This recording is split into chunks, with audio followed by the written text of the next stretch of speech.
J'avais déjà entendu parler des deep nudes et des deepfakes, mais j'avais pas conscience plus que ça avant que ça ne m'arrive. Enfin, voilà, moi c'était un événement un peu anecdotique qui se passait dans la vie des autres, mais qui se passerait pas dans la mienne. Le premier message que j'ai reçu, c'était « Bonjour Julia, on se demande quelle photo te ressemblerait le mieux ». Donc là, j'ai les photos qui défilent. Merci pour ton retour. A.O pour anonyme. À l'aide d'un logiciel d'intelligence artificielle, la personne avait enlevé les vêtements que je portais dessus. Et donc, j'étais complètement nue. C'était très bizarre parce que je savais que c'était pas mon corps, mais en même temps, j'avais vraiment l'impression de me voir.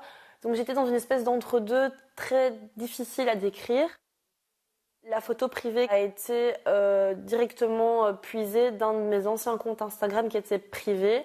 Donc c'est quelqu'un avec qui j'ai peut-être potentiellement même un jour parlé. Ma seule crainte, ce serait qu'il les ait utilisés pour les mettre sur des sites pour se faire de l'argent et en même temps nuire à mon image publique.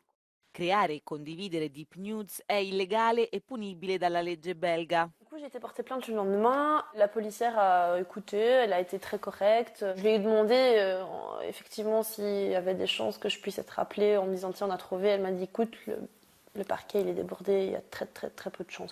J'ai eu beaucoup de très chouettes retours. Enfin, les gens qui me suivent sont des gens très très gentils et très bienveillants. Les plateformes n'en font clairement pas assez. Je veux dire, encore il y a quelques jours, un ami m'envoie un TikTok et c'était est-ce que tu veux voir ton crush nu viens sur l'application.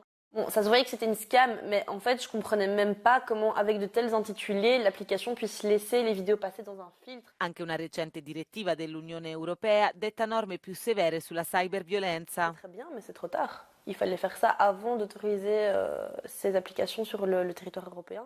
Secondo uno studio dell'Università di Anversa, il 7% dei giovani belgi ha già creato un deep nudes, il 99% di quelli in circolazione raffigurano donne.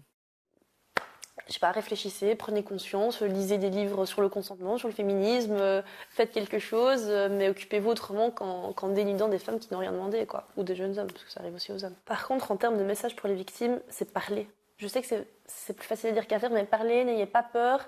Et surtout, ne vous taisez pas, n'ayez pas honte, parce que la honte, elle doit changer de camp. C'est pas à une victime d'avoir honte.